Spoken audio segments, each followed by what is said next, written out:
Привет, друзья! Сегодня я собираюсь рассказать вам о своей новой очередной работе. Вот такая чисто интерьерная картина. Кое-какие новые для меня приемы я в ней использовала, и вам о них расскажу. И еще хочу напомнить вам об эксперименте, который я сейчас провожу на своем канале. Я буду делать такие небольшие общие обзорные ролики, минут по 5, 7, максимум 8. Ну, просто такой общий обзор новой работы. Но при этом я буду размещать в описании под каждым видео про новую работу ссылки на гораздо более длинные, детальные, подробные видео про эту же работу. Иногда этих ссылок будет 2, иногда даже 3, если работа какая-то особо трудоемкая или какая-то новая по технике и требует детального рассказа. И для тех, кто интересуется уже подробностями, особенностями моей техники и какими-то новыми приемами, для них как раз я эти ссылки и буду размещать. Но ссылки эти абсолютно бесплатные. Любой из вас может пройти по ним и посмотреть все эти подробные видео абсолютно бесплатно.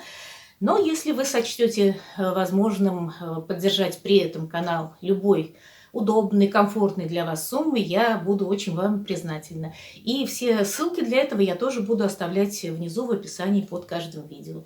Заранее вас благодарю. Ну а теперь смотрим.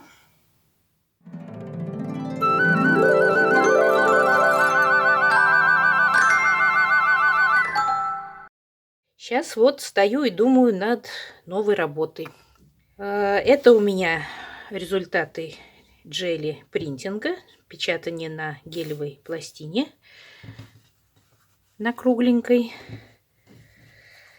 Вот сейчас стою и думаю, что из этого всего делать. Фон решила красить.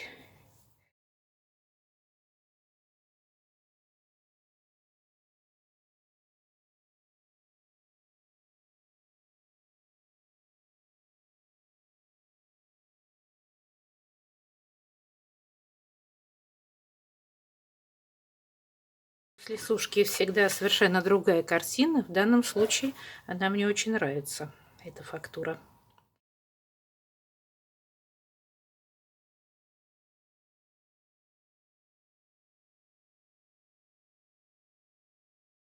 Ну, пока вот что-то такое на булавках.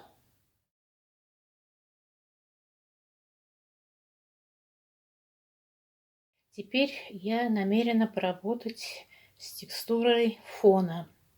Добавить туда какие-то лоскутки, может быть, их немного вышить. Но гамму хочу сохранять вот такую ограниченную, сдержанную. Кусочки, оставшиеся от вот этого фона, я режу на мелкие полоски и буду их переплетать.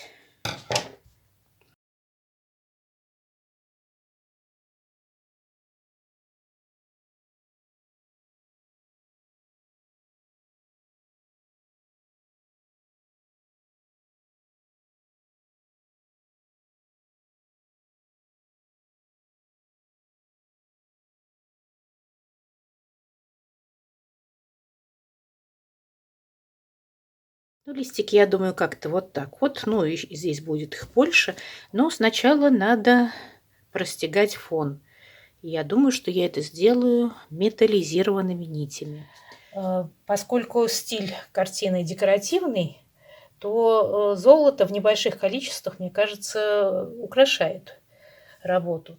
Иду обычными, простыми, прямыми, волнистыми линиями. Никаких особых узоров при стежке не накручиваю, не наворачиваю, потому что здесь много принтов и получится масло масляное. Поэтому просто легкие волнистые линии по всему квилту, чтобы подчеркнуть как раз принты, потому что поверхность делается более плоской квилта, и принты гораздо лучше проступают. И виден рисунок, видна текстура.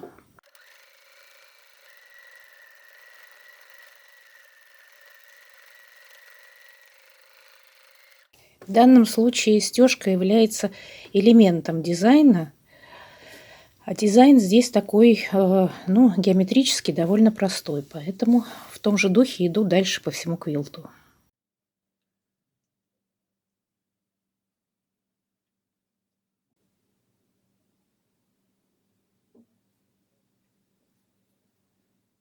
Ну, примерно так расположу как-то листики. Это, наверное, будет бонсай. Я это только сейчас поняла. Но сначала попробую еще поэкспериментировать с фактурами.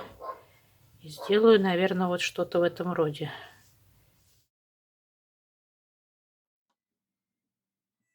Первые стежки самые трудные.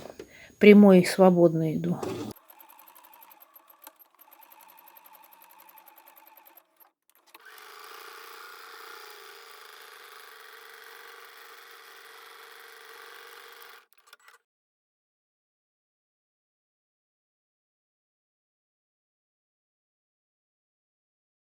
Я добивалась эффекта, чтобы краска бронзовая, акриловая перекликалась с нитками.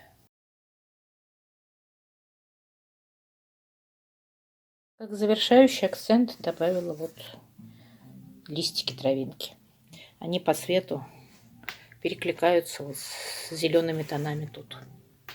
Сейчас буду разглаживать и займусь окантовкой. Смотрела при дневном свете, сейчас, кстати, снимаю при вечернем. Получилось, что цвета мало.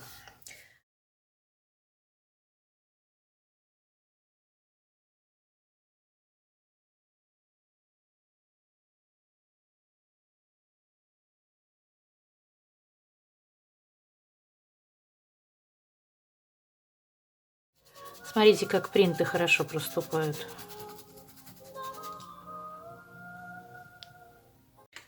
Покрасила темную сторону. Но согласитесь, что разница есть, конечно.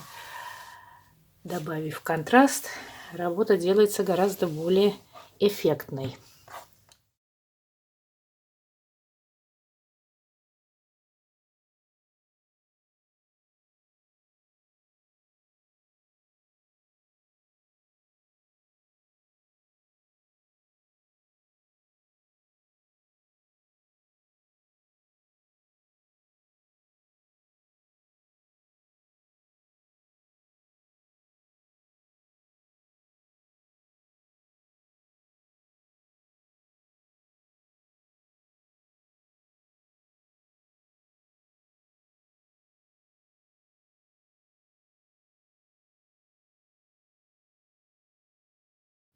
Ну вот как-то так.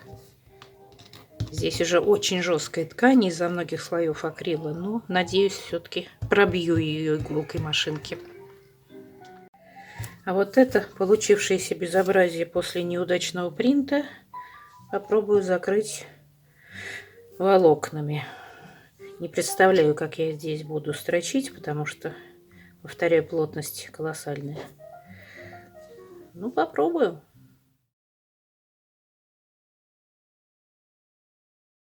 Ну и немножко вот тут тогда тоже волокна.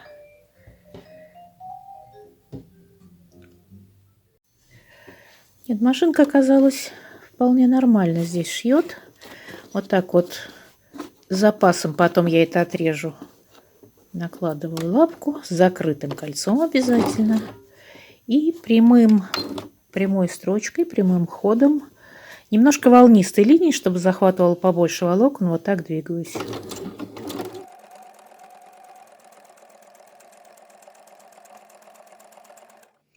Ну вот эти неудачные принты покрываются такой дымкой. Потом в конце покажу результат. Держатся они очень хорошо, несмотря на то, что стегала прямой, а не зигзагом. Вот просто накрепко сидят. Я думаю, что никакого даже ни клея, ни лака не нужно. Точно так же, как в самом светлом месте, я поступила в самом темном месте, где наиболее интенсивные тени. Я пришила на прямом ходу свободной стежкой вот такие кусочки. И, в общем, зеленый стал такой разбавленный. Этот вариант мне больше нравится, чем предыдущий.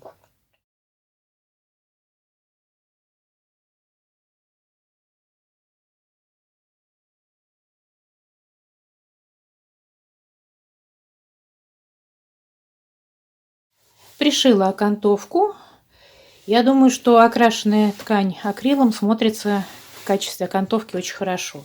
Думаю, вы со мной согласитесь. Сделала специально с запасом 7 сантиметров, чтобы хватило на подрамник, на обтяжку подрамника. Вот таким образом, чтобы завести еще на заднюю сторону, чтобы боковины были аккуратные. И тогда багет не нужен для такой картины. Она очень хорошо будет смотреться вот таким вот образом.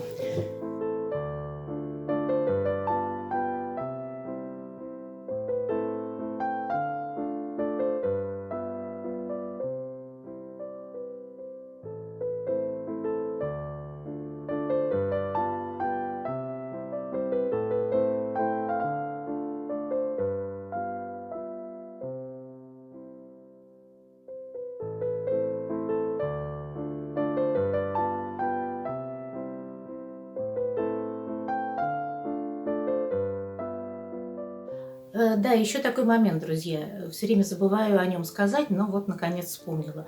Ходят упорные все-таки слухи о том, что YouTube может быть заблокирован.